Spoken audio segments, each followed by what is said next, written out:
हाय दोस्त, मैं दीपक बिन online classes में आप सभी का स्वागत है।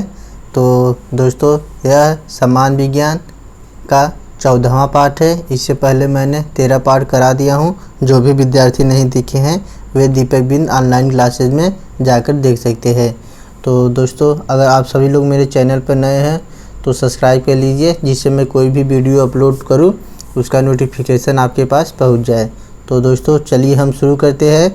तो समान विज्ञान से आजकल हर एग्ज़ाम में क्वेश्चन पूछा जाता है।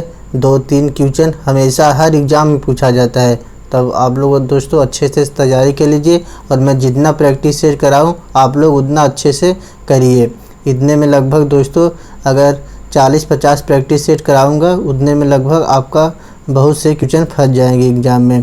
तो दोस्तों आइए हम शुरू करते हैं। क्वेश्चन नंबर पहला, मानव श्वसन नली की लंबाई कितनी होती है? तो बताना है मानव श्वसन नली की लंबाई कितनी होती है।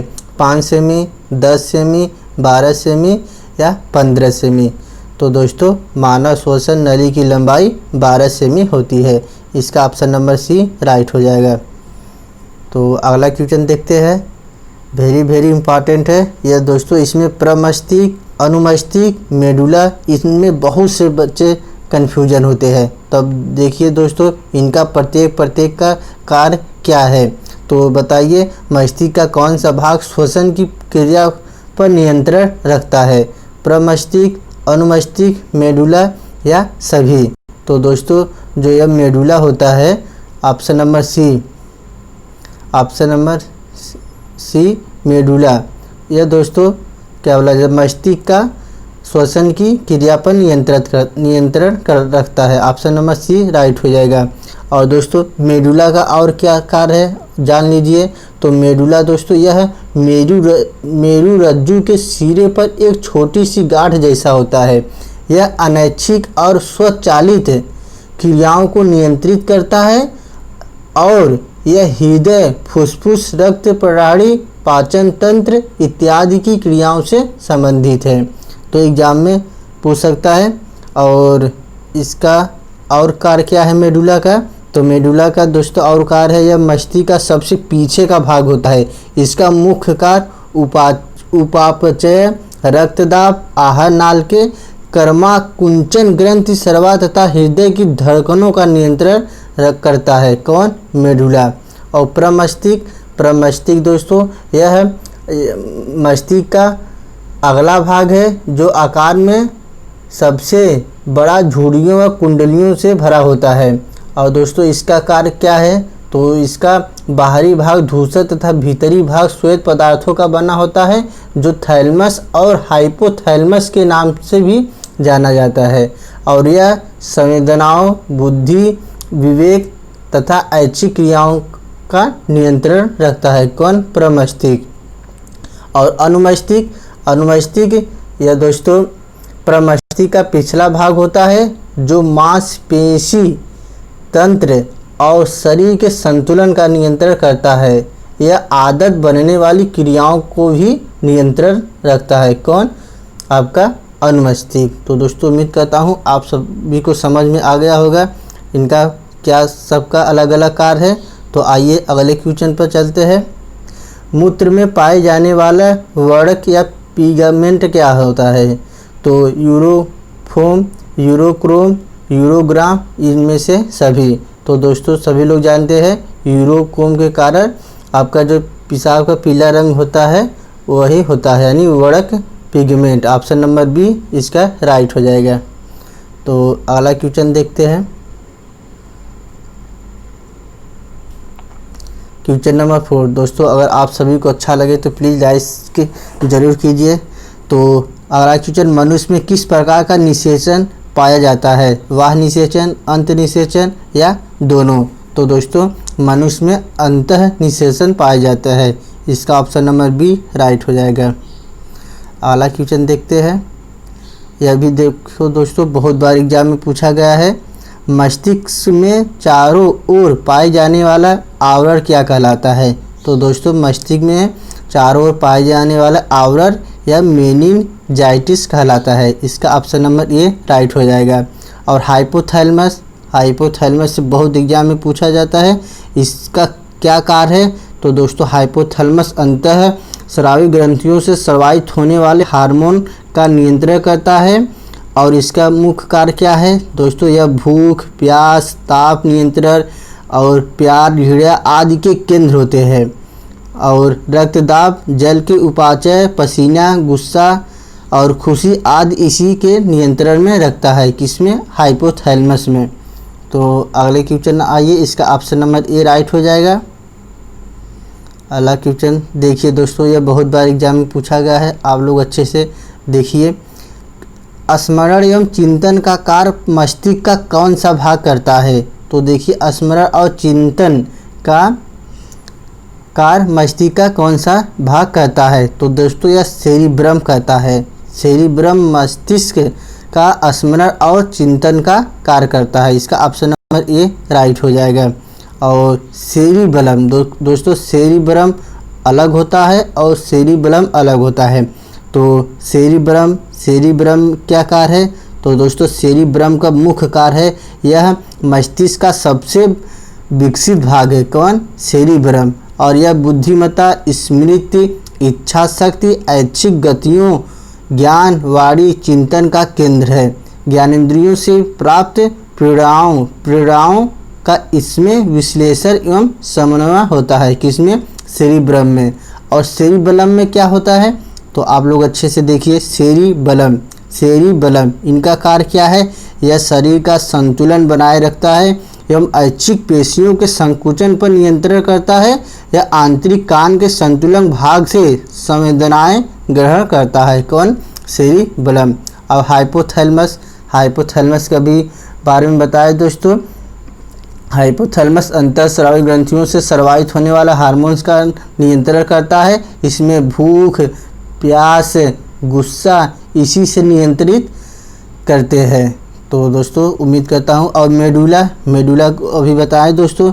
मेडुला का कार्य क्या है? यह मस्तिष्क का सबसे पीछे भाग का होता है। इसका मुख्य कार्य उपाचय, रक्तदाब, आहार नाल के कर्माकुंचन, ग्रंथि, स्राव तथा हृदय की धड़कनों का नियंत्रण करता है। तो उम्मीद करता हूँ आप सभी लोग समझ गए होंगे। तो स्मरण एवं चिंतन का आपका सेरिबलम मस्तिष्क कहता है। Cerebrum option number A right हो जाएगा। तो अगले क्वेश्चन पर देखते हैं। क्वेश्चन नंबर 7 देखते हैं दोस्तों, जो हर एग्जाम में लगभग पूछा गया है यह।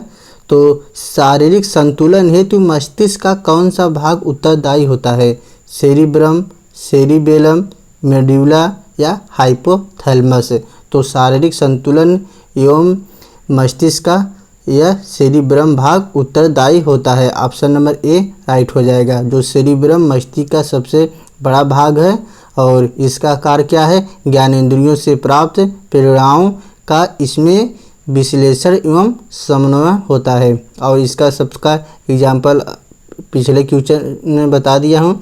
तो आइए अगला क्वेश्चन देखते हैं। Question number 8 theory of jumping genes के प्रतिपादक है। आर्थर बीडल एवं टाटम, मार्टिन या बारबरा मैकक्लिंटॉक? तो यह नया क्वेश्चन है, आप लोग इसको अच्छे से याद कर लीजिएगा। तो इसका ऑप्शन नंबर डी राइट हो जाएगा। Barbara McClintock theory of jumping genes के प्रतिपादक आपके बारबरा मैकक्लिंटॉक थे। ऑप्शन नंबर डी राइट हो जाएगा। तो अगला क्वेश्चन नंबर 9 लिंग का निर्धारण किस गुणसूत्र द्वारा होता है? 22वें जोड़े द्वारा, 20वें जोड़े द्वारा, 23वें जोड़े द्वारा या सभी द्वारा? तो लिंग का निर्धारण 23वें जोड़े द्वारा होता है। तो ऑप्शन नंबर इसका सी राइट हो जाएगा। अगला क्वेश्चन देखते हैं। क्वेश्चन नंबर 10 मानव त्वचा का रोग किस वर्णक के कारण होता है? तो आप सभी लोग जानते हैं मिलानिन, लिग्निन, केराटिन या जेंथोफिल। तो दोस्तों यह मिलानिन होता है जो मानव त्वचा का आपका रोग का वर्णक कारण होता है। ऑप्शन नंबर ए राइट हो जाएगा। अगला क्वेश्चन ये भी देखिए कैसे घुमा फिरा कर क्वेश्चन पूछा गया है। त्वचा का मुख्य संगठक है तो आपका मिलानिन है। त्वचा का मुख्य संगठक आपका melanin. Option number A right हो जाएगा। अगला क्वेश्चन, कुष्ठ रोग के जीवाणु की खोज किसने की? पिनकस, फंक, हेंसेन या हेंस ने? तो जो कुष्ठ रोग है इसकी जीवाणु की खोज आपके हेंसन वैज्ञानिक ने किए थे। इसका ऑप्शन नंबर सी राइट हो जाएगा। और पिनकस ने क्या खोज किए थे? तो दोस्तों यह गर्भ निरोधक दवाइयाँ की खोज किए थे। और फंक तो आप सभी लोग जानते हैं, फंक ने विटामिन की खोज किए थे। तो आप लोग ऑप्शन नंबर सी इसका राइट हो जाएगा। कुष्ठ रोग की जीवाणु की खोज आपके हेंसन ने किए थे। तो अगला क्वेश्चन, प्रोटीन की इकाई क्या है? वसी अम्ल, ग्लिसरॉल, अमीनो अम्ल, ग्लूकोज? तो प्रोटीन की इकाई क्या होती है? आपका एमिनो अम्ल। ऑप्शन नंबर सी राइट हो जाएगा। तो अगला क्वेश्चन देखते हैं, क्वेश्चन नंबर 11 देखते हैं दोस्तों, जो बहुत इंपॉर्टेंट क्वेश्चन है। एटीपी का निर्माण कहाँ होता है? तो आप सभी को बताना है एटीपी का निर्माण कहाँ होता है। लाइसोसोम में, कोशिका भित्ति में, साइटोप्लाज्म में या माइटोकॉन्ड्रिया में? तो एटीपी का निर्माण माइटोकॉन्ड्रिया में होता है। ऑप्शन नंबर डी राइट हो जाएगा। और एटीपी का फुल फॉर्म क्या होता है? तो दोस्तों एटीपी ऊर्जा का भंडार है, जिसे ऊर्जा की मुद्रा भी कहते हैं। किसको? एटीपी को। और एटीपी का फुल फॉर्म एडिनोसिन ट्राईफॉस्फेट होता है। तो आप लोग याद कर लीजिए अच्छे से दोस्तों, यही सब एग्जाम में बार बार क्वेश्चन पूछा जाता है। अब लाइसोसोम देखिए, लाइसोसोम को क्या कहते हैं? तो दोस्तों इसको हम आत्महत्या की थैली कहते हैं। किसको? लाइसोसोम को। और कोशिका का निर्माण किसने किया था? तो कोशिका का निर्माण रॉबर्ट हुक ने किए थे। और माइटोकॉन्ड्रिया का खोज किसने किए थे? तो माइटोकॉन्ड्रिया की खोज आपके रिचर्ड या रॉबर्ट अल्टमैन ने किए थे। किसका खोज? माइटोकॉन्ड्रिया। और माइटोकॉन्ड्रिया में दोस्तों कोशिका के अंदर जो ऊर्जा का निर्माण होता है वह आपके माइटोकॉन्ड्रिया में ही होता है। और माइटोकॉन्ड्रिया में श्वसन के दौरान ऊर्जा निकलती है। और माइटोकॉन्ड्रिया को ऊर्जा का गृह या पावर हाउस कहते हैं। तो दोस्तों आप लोग अच्छे से याद कर लीजिए, माइटोकॉन्ड्रिया को पावर हाउस भी कहा जाता है। तो यही सब दोस्तों एग्जाम में पूछा जाता है, आप लोग गलत करके आते हैं। तो अगला क्वेश्चन देखते हैं, ऊर्जा का पिरामिड होता है उल्टा, सीधा, वृत्ताकार, लंबवत? तो ऊर्जा का पिरामिड हमेशा सीधा होता है। ऑप्शन नंबर बी राइट हो जाएगा। अब देखिए दोस्तों, इससे बार बार क्वेश्चन पूछा गया है कि अम्ल वर्षा किसके कारण होता है? तो क्वेश्चन नंबर 16, या कार्बन डाइऑक्साइड, सल्फर डाइऑक्साइड?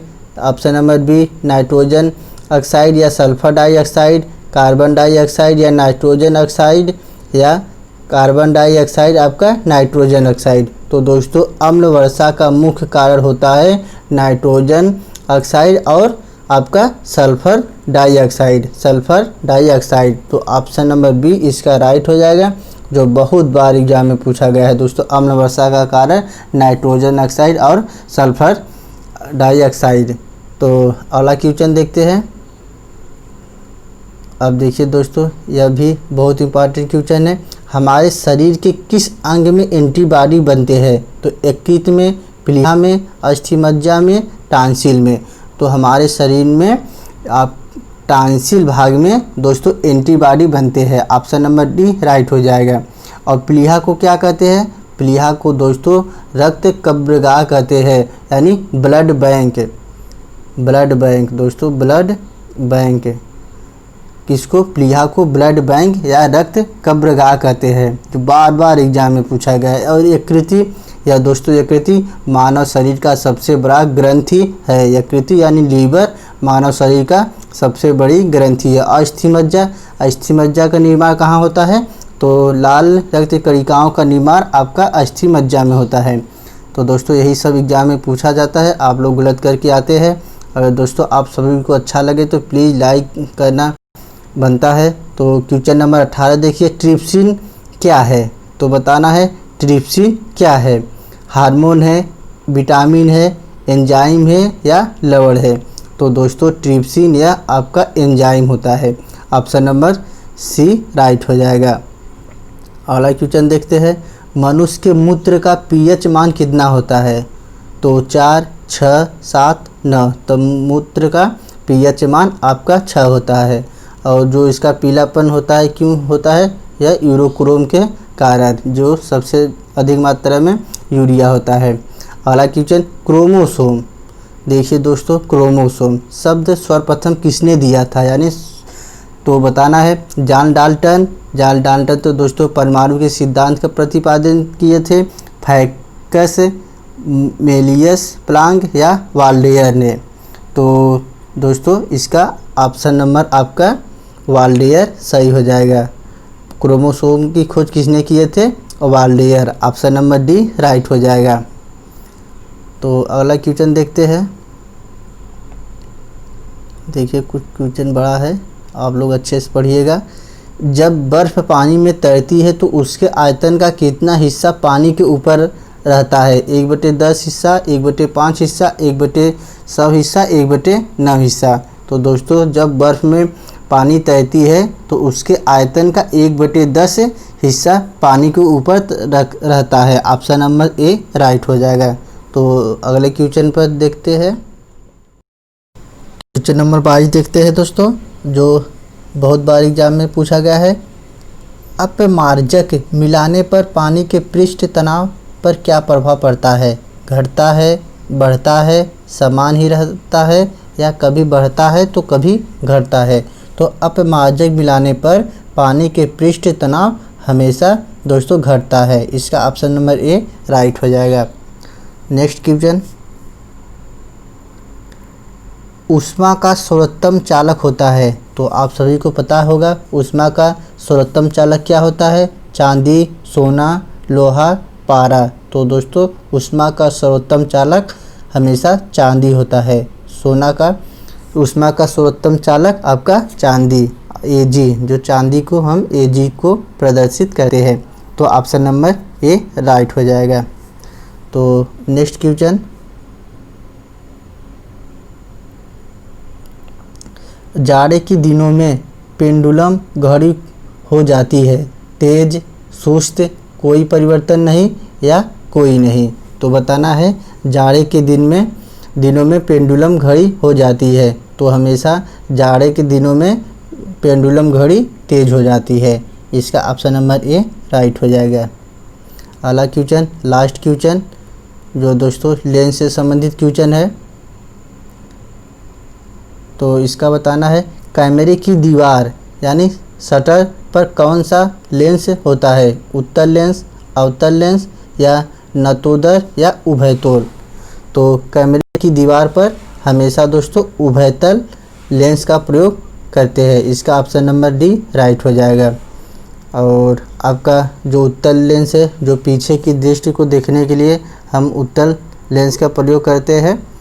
तो दोस्तों उम्मीद करता हूँ आप सभी को टेस्ट बहुत अच्छा लगा होगा। अगर अच्छा लगा होगा तो दोस्तों लाइक, सब्सक्राइब और शेयर अवश्य कीजिए। और दोस्तों वीडियो को जितना हो सके शेयर कीजिए ताकि और भाइयों बहनों को परीक्षा में मदद मिले। तो दोस्तों वीडियो देखने के लिए आप सभी को बहुत बहुत धन्यवाद।